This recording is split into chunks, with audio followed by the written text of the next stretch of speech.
Okay, so I wanted to make two videos this morning here. Today is Thursday, I believe February 5th, feast day of Saint Agatha, who was martyred for refusal to give up her mystical marriage to Jesus, and marry somebody, and a long time ago. Probably in the 2nd century or something. But that caused me to reflect on martyrdom, and also there's a couple of other things. So this is also the year of Saint Francis. 800th anniversary of his death is this year, in 1226. So 800 in 2025 is 800 years. So this whole year is supposed to be devoted to Saint Francis.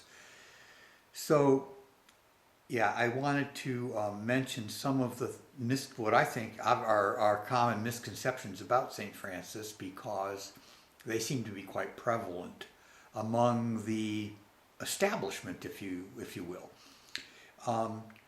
For instance, the statement that's been attributed to Saint Francis, and most popularly by our dear late Pope Francis, who essentially misquoted Saint Francis as saying that that he sent his friars forth to preach by how they lived, and then, if necessary, use words. And that's not what he said, though.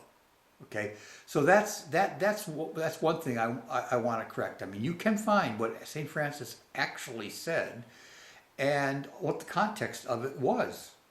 And I think, and it's appropriate to speak about this today on the feast day of Saint Agatha, who died for the faith. Back then in 1200s, the Muslim countries, they were the grounds to be sending people to try to convert them, and the Franciscans did that. But now the problem was this: is that anyone who preached anything other than Islam was guilty of blasphemy and the death penalty, which you saw that with ISIS and all that. Any non-Muslims, they'd just behead them, right? So Saint Francis, he made a concession to the people that were sent to the Muslim territories, and the concession is that they didn't have to orally preach, that they could just preach by how they lived their lives, which is not an unacceptable way to preach. But the question is that really the best way to preach? That is what the mischaracterization is. St. Francis never said that it was a better way. It was a concession so that they wouldn't be subject to automatic martyrdom. In other words, he wanted his friars, if they wanted to be martyred, he wanted it to be a free decision on their part. And some did. Some went and preached and were martyred. Yep. But he didn't require it of them. But he never said it was a better way to not preach. In fact, he explicitly said it was better to preach, and and he even quoted how our Lord said, "He who denies me before men, I will deny before my Father, and he who acknowledges me before men will acknowledge me before my Father." That's what Saint Francis said. Actually, that it was better to preach. And if you go back and look at so what grows the church more rapidly, preaching or not preaching? Looks like Jesus preached and was the first and king of martyrs, laid down his life, was crucified.